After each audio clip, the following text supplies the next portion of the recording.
I grip my water glass so hard my fingers turn white, but I refuse to let my mother see how deeply her words cut. Amanda, you'll never be as good as your sister. The chandelier light catches in the crystal, sending prisms across the white tablecloth as silence crashes down on our family dinner. Sierra's promotion celebration dinner, the reason we're all gathered around my parents' mahogany table on a Wednesday night. The dinner I rushed to after a 10-hour workday, barely having time to change from my rumpled blouse to a fresh one. Mom, Sierra starts, but stops when our mother raises her hand. It's just fact, dear. Your sister chose stability over ambition. Nothing wrong with that, but we need to acknowledge reality. My father clears his throat, studying his plate of half-eaten salmon. Your mother's right, Amanda. Sierra's on track to make vice president before 30. Different paths. I look at Sierra in her crisp crimson dress, her hair perfectly styled even after a full day at the office. Then at our mother, wearing the pearl necklace I bought her last Christmas, the one she claimed was nice but not really my style, before wearing it to every one of Sierra's events. Something snaps inside me. 2 years of swallowed words rise in my throat. I stand, open my purse, and pull out the mortgage statement I'd been carrying for 3 days, waiting for the right moment. There is no right moment for this. I've been paying your bills for 2 years, I say, placing the paper on the table, including this house. My mother's eyes widen briefly before she composes herself. She waves her hand dismissively, the gesture so familiar it makes my stomach clench. That's what family does. Sierra needs to focus on her career. My mind flashes back to Sierra's college graduation 6 years ago. My parents presented her with keys to a brand new red Mazda, complete with a giant white bow on the hood. Later that afternoon, they handed me a gift bag containing a coffee mug printed with my alma mater's logo. You're already established, Mom had explained when she caught my expression. Your sister needs our support. Then came that first call 2 years ago. Dad's voice uncharacteristically hesitant, explaining a temporary financial setback. Just one mortgage payment, they said. Just until things stabilized. I touched the corner of the mortgage statement now spread on the table. 2 years of payments isn't temporary help anymore.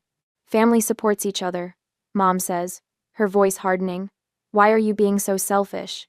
I reach into my bag again and pull out the stack of receipts I've been collecting. Bank statements, transfer confirmations, canceled checks. 2 years of financial drain organized in a neat accordion file. I've supported plenty, I say, my voice steadier than my hands. But I'm not your ATM. My father's face reddens. Your sister's at a critical point in her career. And I'm at a critical point in my patience, I reply, surprising myself with the steel in my voice. Sierra looks between us, confusion creasing her forehead. What's happening right now? No one answers her. My mother stares at me with narrowed eyes. My father studies the ceiling as if the answer might be written there. I stand in my parents' dining room, suddenly aware of what I'm risking. These are my only family connections, the people who raised me, the sister I helped with homework and drove to dance recitals. Yet looking at their faces, I see for the first time how they measure my worth, not in love or memories or shared blood, but in dollars I can provide while staying conveniently in the background. I'll be taking a break from family dinners, I say, gathering my purse, and family payments. My mother's face hardens into something I barely recognize. You'll regret this, Amanda. Family is all we have in this world. I pause at the doorway, feeling a strange lightness. Then I guess I have nothing. A whole week passed after that dramatic dinner, and besides Sierra's rare messages, my parents did not contact me. However, on Thursday afternoon, my mother called me to help her organize her tax paperwork, since you're so good with numbers, a backhanded compliment that acknowledged my skill while dismissing my career. I never intended to find it, but as I sorted through the chaotic stack of documents on her desk, a familiar name caught my eye. Mine. I freeze. A student loan statement in my hand, not mine, but Sierra's plate. The words blur, then sharpen with horrifying clarity. A payment of $19,400 with a transfer confirmation bearing my account number. My fingers tremble as I flip through more pages. Car payments, credit card statements. My stomach twists into a knot so tight I can barely breathe. These weren't emergency payments. They weren't temporary help. This was systematic, planned, expected. I hear footsteps behind me and turn to see my mother in the doorway, her pearl necklace, my Christmas gift, gleaming against her crisp white blouse. Did you find the mortgage interest forms? She asks, then notices the papers in my hands.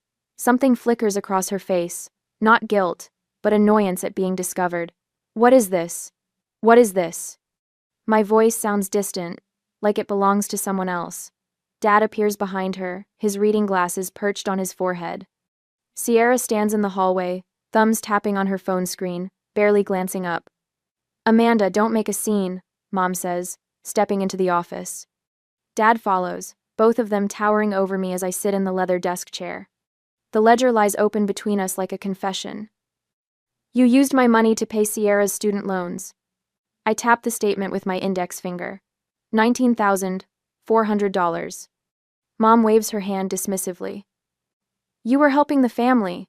Sierra's loans were the most pressing need. And her car payments? I hold up another statement. $3,600 last year alone. Transportation is essential for her position, Dad says, adjusting his glasses. She meets with clients. The credit cards? I fan out the statements. $9,200 in designer clothes and restaurants. Professional appearance matters in marketing, Mom replies without hesitation. I look past them to Sierra, who finally pockets her phone with a shrug. I didn't ask for any of this. Mom said you were happy to help. The room suddenly feels too small, the walls closing in. 2 years of thinking I was helping with a temporary hardship, when all along I was funding Sierra's lifestyle. Sierra needs freedom to build her career. Dad says, his tone suggesting I should understand this obvious fact. You're stable. Stable, like a workhorse, reliable, boring, the practical daughter whose purpose is to support the star. I push back from the desk, needing space. My own student loans are still not paid off. I've been putting every extra dollar toward yours. That's different, Mom says. Your career choice doesn't require the same presentation. The unspoken comparison hangs in the air. Software engineering versus marketing, back office versus front-facing. Invisible versus celebrated. Do you have any idea what this is doing to my financial future? I ask, my voice stronger now. If I keep supporting everyone, I'll never have anything for myself. Mom blinks, genuinely confused by my concern. Family supports family, Amanda. We've always taught you that. Sierra's wedding is coming up, she continues, a new gleam in her eye. Of course you'll help with that too. She deserves the perfect day. The casual assumption knocks the wind from me. I grab the ledger, flipping to the last page where I've tracked every payment. The total glares back at me, $61,000. $61,000. 2 years of mortgage payments, student loans, car payments, credit cards. $61,000 spent supporting my family while they treated me as the less successful daughter. I closed the ledger with trembling hands. All this time, I'd been enabling their favoritism by financing it. Later that afternoon, I show the ledger to Diane, my colleague and the closest thing I have to a friend these days. We sit in a cafe, coffee growing cold between us as she examines the pages. This isn't normal family support, Amanda, she says finally, closing the book and sliding it back to me. This is exploitation. The word hits me like a physical blow. Exploitation. Not help, not family duty. A deliberate taking advantage. As I drive home that night, ledger copies tucked in my bag, I wrestle with an impossible choice.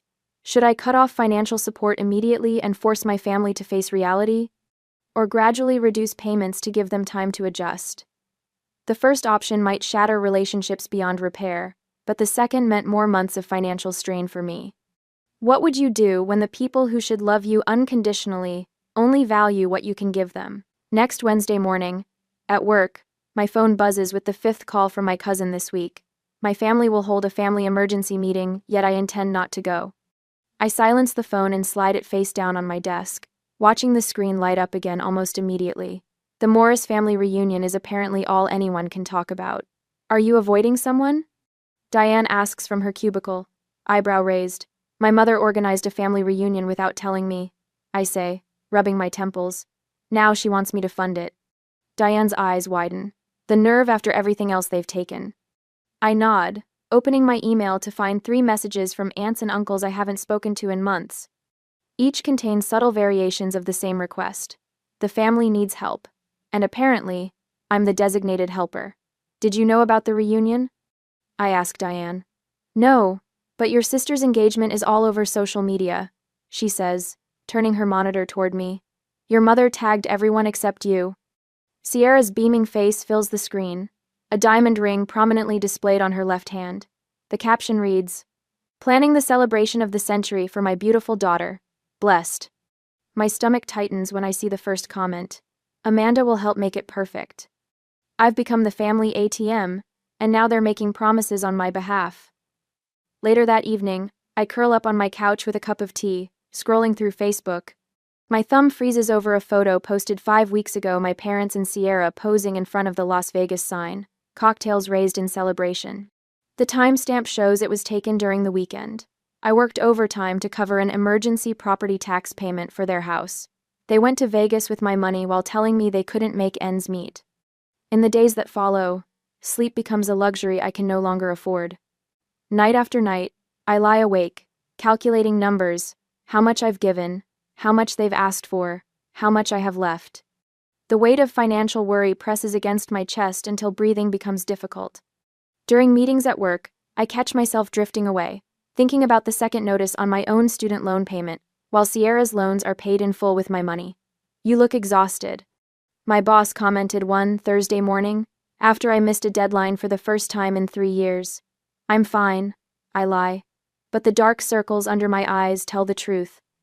I start keeping a journal, every phone call, every request, every dollar transferred. The small leather-bound book becomes my constant companion. In its pages, I document the pattern of manipulation that has shaped our family dynamic for years.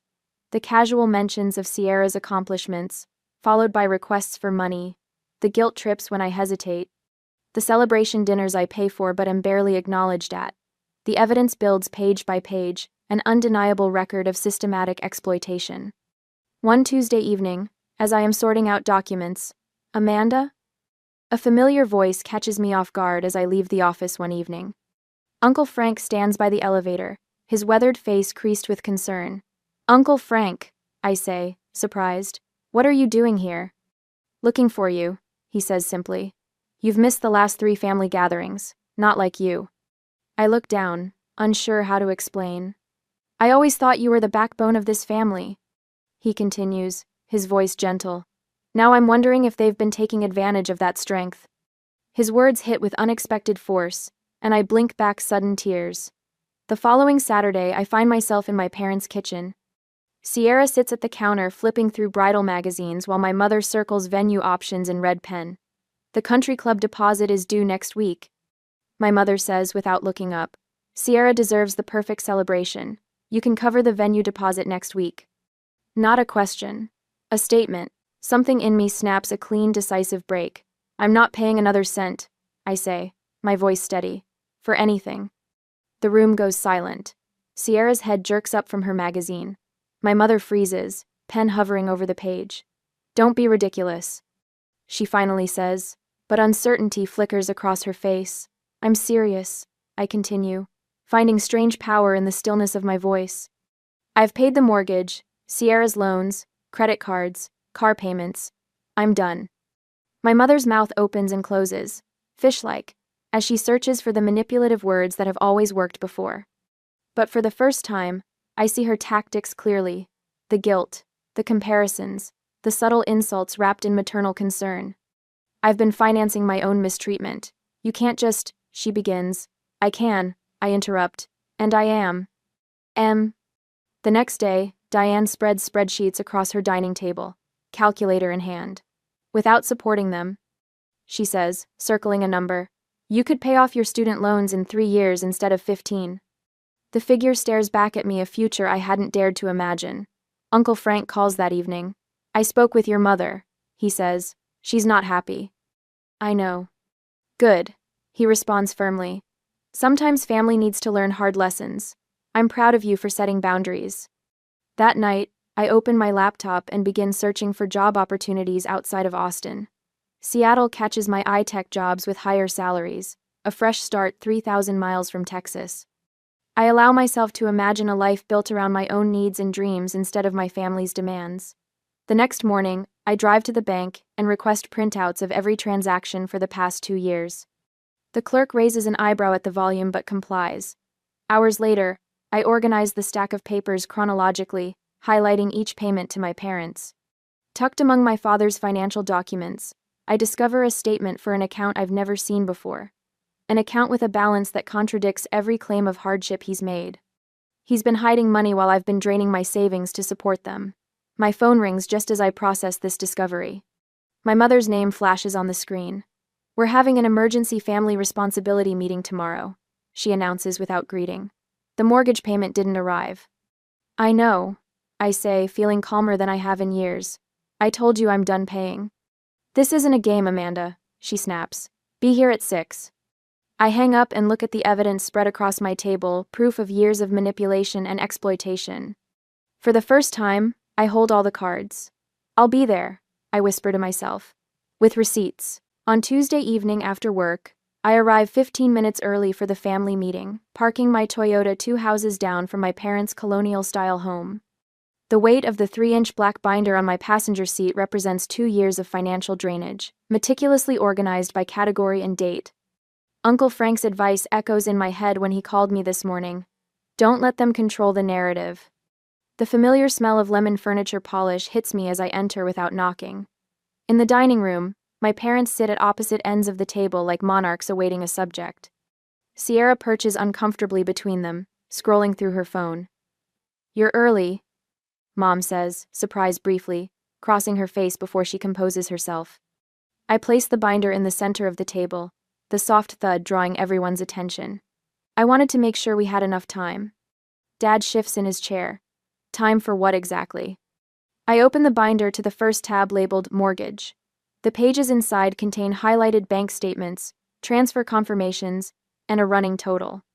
Time to go through everything I've paid for over the past 2 years. My voice sounds different, controlled, businesslike. Let's start with the mortgage. 24 payments at $1,200 each. That's $28,800. Mom's eyebrows shoot up. That can't possibly be right. I flip to the next section. Student loans. Sierra's, not mine. $19,400. Dad's face pales as he glances toward the binder. His fingers drum against the polished mahogany. Car payments for Sierra's Mazda. $3,600. I turn another page. And finally, credit card bills, mostly for clothing, restaurants, and Sierra's work trips. $9,200. Sierra's phone slips from her hand, clattering against the table. That's more than I make in 3 months. The grand total, I say, turning to the summary page with the figure highlighted in yellow, is $61,000. Mom's lips press into a thin line. You're exaggerating. Half those payments were gifts. You offered to help. I have proof for every dollar. I pull out a manila folder containing copies of every check, every transfer receipt. The stack lands with a satisfying thickness beside the binder. Would you like to go through them one by one? This is ridiculous, Dad mutters, but his eyes avoid mine. Sierra reaches for the folder, paging through the evidence with trembling fingers. Her usual confidence evaporates as she stops at a credit card statement, showing charges for her interview suits. I had no idea, she whispers. Mom said you were happy to help, Sierra continues, looking up with confusion clouding her eyes. She said you wanted to contribute because you had extra money with your tech salary. Extra money? My laugh comes out harder than intended. I still have my own student loans to pay off. I've been putting off dental work because I couldn't afford it. There was never extra money. When Sierra asks me why I never told her how much I was contributing, I hesitate. Should I explain that our parents had sworn me to secrecy to protect her confidence, or was it better to let her discover their manipulation on her own? Before I can decide, the doorbell rings. Perfect timing. Mom rises, smoothing her cardigan. We're in the middle of something. That would be Uncle Frank, I say. I asked him to join us. Dad's head snaps up. Frank? Why would you? Uncle Frank's voice booms from the entryway as he lets himself in. Hello, everyone. Hope I'm not late. My mother's face tightens as her brother settles into a chair beside me. He nods toward the binder. I see Amanda's showing you the numbers. You knew about this? Mom asks, betrayal in her voice. I suspected, Uncle Frank says, his normally jovial tone serious. Family helps each other in emergencies, not as a permanent arrangement. What you've been doing to Amanda isn't right, Elaine. The silence that follows feels like a physical presence in the room. My mother stares at her brother, then at me, realizing that her carefully constructed narrative is crumbling. I am no longer isolated. Sierra breaks the quiet. Jenna asked me yesterday why Amanda never comes to family events anymore. She seemed concerned, like she knew something was wrong. Your friends don't understand our family dynamics, Mom says dismissively, but uncertainty creeps into her voice. The Hendersons called last week, Uncle Frank adds. They wanted to know if there was any truth to the rumor that you two were having money troubles while spending on luxury items. Dad's face reddens. That's none of their business. The dining room falls silent again until Sierra's phone pings with an incoming message. She glances at it, then looks up with widened eyes. It's from the mortgage company, she says, turning to our parents. They're sending a late notice. In that moment, watching my father's shoulders slump and my mother's mask slip, I realize the first cracks in their carefully maintained facade have appeared. The financial house of cards they've built is beginning to collapse, and for the first time, I'm not rushing to prop it up. 2 days later, I sit across from my parents at their kitchen table, where the light catches dust particles floating between us. The space feels different now, smaller, less intimidating. My father's smile looks strained as he slides a paper toward me. Amanda, we've been thinking. He clears his throat. We understand your concerns about the financial arrangements. My mother nods, her eyes darting to the stack of past due notices peeking from beneath a cookbook. Families should acknowledge each other's contributions. We haven't done that enough with you. The script sounds rehearsed. I watch their performance with new clarity, the way Dad's fingers drum nervously on the table, how Mom keeps glancing at the bills she's trying to hide. We have a compromise. Mom continues. If you resume the mortgage payments, we'll make sure everyone knows how much you help. Sierra too. Dad leans forward. Think about what you're risking, Amanda. Family relationships can't be repaired once they break. Is that what you want? Their words hang in the air between us. A final attempt to reclaim control. 2 months ago, I might have folded. 2 weeks ago, I might have negotiated. Today, I simply open my laptop. I've accepted a new position, I say, turning the screen toward them. Software architect at Meridian Tech in Seattle. I start next month. The color drains from my mother's face. Seattle? That's across the country. The salary is $135,000, I continue, pulling up a spreadsheet I've prepared. That's $33,000 more than I make now. Dad leans forward. That's wonderful, honey, but... And without supporting this household, I interrupt, highlighting a row on my budget. I'll save approximately $3,200 every month. My mother's lips press into a thin line. You can't just leave. I've been paying for the privilege of being disrespected, I say, my voice steady. That arrangement is over. Dad reaches for my hand, but I pull back. Amanda, be reasonable. I am being reasonable. For the first time in years. My phone buzzes with a text from Uncle Frank. Everyone's here, ready when you are. I need to go, I say, closing my laptop. Sierra's dinner starts in 30 minutes. My parents follow. The restaurant buzzes with conversation as I enter the private room. Uncle Frank reserved. Sierra sits at the head of the table in a cream-colored dress, surrounded by aunts, uncles, and cousins I haven't seen in months. My parents trail behind me, confusion evident on their faces. What is this about? My mother whispers harshly. I don't answer, making my way to Sierra. She looks up, her smile faltering when she sees my expression. Amanda? What's going on? I place a wrapped gift box in front of her. The silver paper catches the light from the chandelier above. I wanted to show you something, to all of you, I say loudly enough for everyone to hear. The room quiets. Open it. Sierra hesitates before carefully removing the wrapping paper. Inside lies a leather-bound portfolio containing every financial record, receipt, and bank statement from the past 2 years. Here's my gift to you, the truth about who's been supporting you. Sierra flips through the pages, her expression shifting from confusion to shock. It's all there, I say quietly. $61,000 over 2 years. Sierra looks up, her eyes filling with tears. She turns to our parents, who stand frozen near the doorway. How could you? My mother steps forward. Sierra, this isn't the place.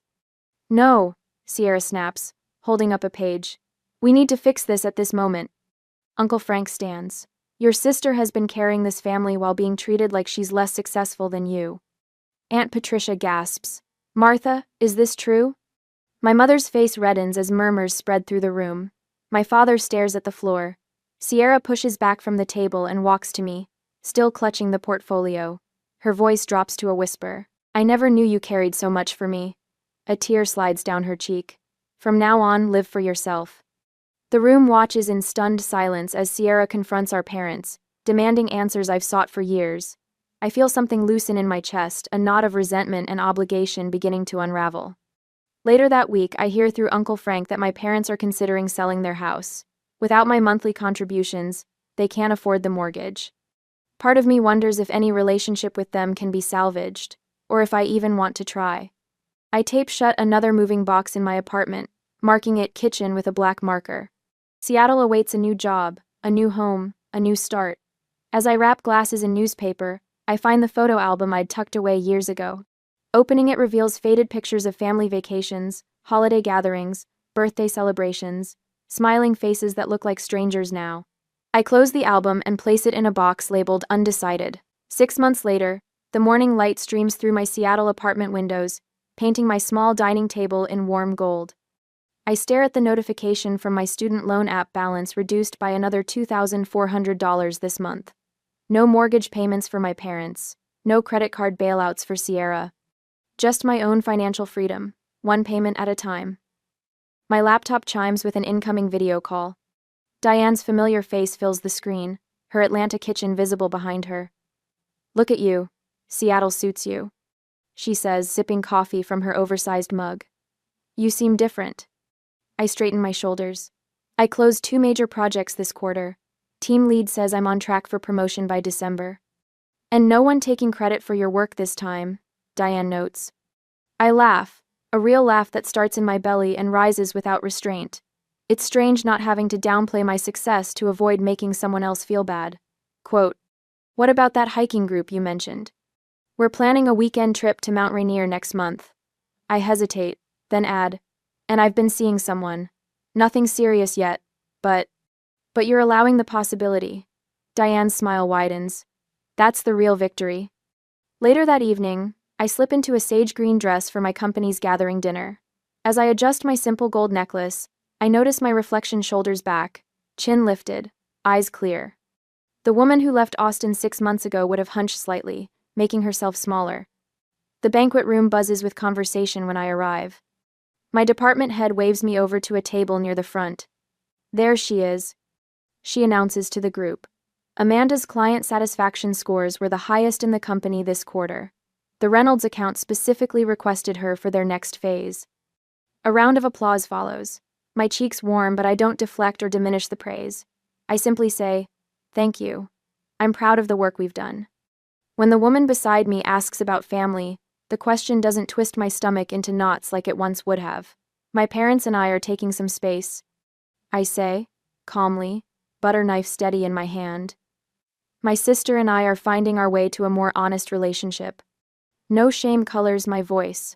No elaborate excuses fill the silence. Just truth, simply stated. Sometimes family is complicated, she responds. Yes, I agree. And sometimes it's exactly what it appears to be. The weekend brings Diane and Uncle Frank to Seattle. We gather in my small living room, takeout containers scattered across my coffee table. Uncle Frank raises his glass of Pinot Noir. To Amanda, he says, who taught me it's never too late to choose your real family. Diane chimes in, to building the family you choose, not just accepting the one you were born into. We clink glasses as I absorb their words, feeling the truth of them settle into my bones. The following Tuesday, an unexpected email appears in my inbox. Sierra's name in the sender field makes my finger hover over the delete button, but curiosity wins. I took over Mom and Dad's mortgage payments last month, she writes. They weren't happy about it. Dad actually suggested I ask you to help out until I get established. I told him I've been established for years, just never financially independent. That's changing now. The email continues, detailing her struggles with budgeting and financial responsibility. It's harder than I expected, she admits, but also more satisfying.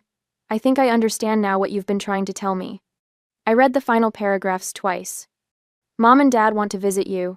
I told them that's your decision, not mine. They don't quite understand why you won't Let bygones be bygones.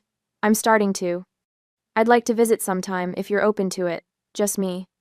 My reply is short but genuine. Not ready for mom and dad yet, but I'd love to show you Seattle in the spring next year. As I close my laptop that evening, I wonder about the fine line between forgiveness and self-protection. Sierra seems genuinely changed by confronting our family's patterns, but our parents remain unchanged. What would you do? Attempt to rebuild relationships with those who've proven unwilling to change, or focus on nurturing connections with those who respect your boundaries?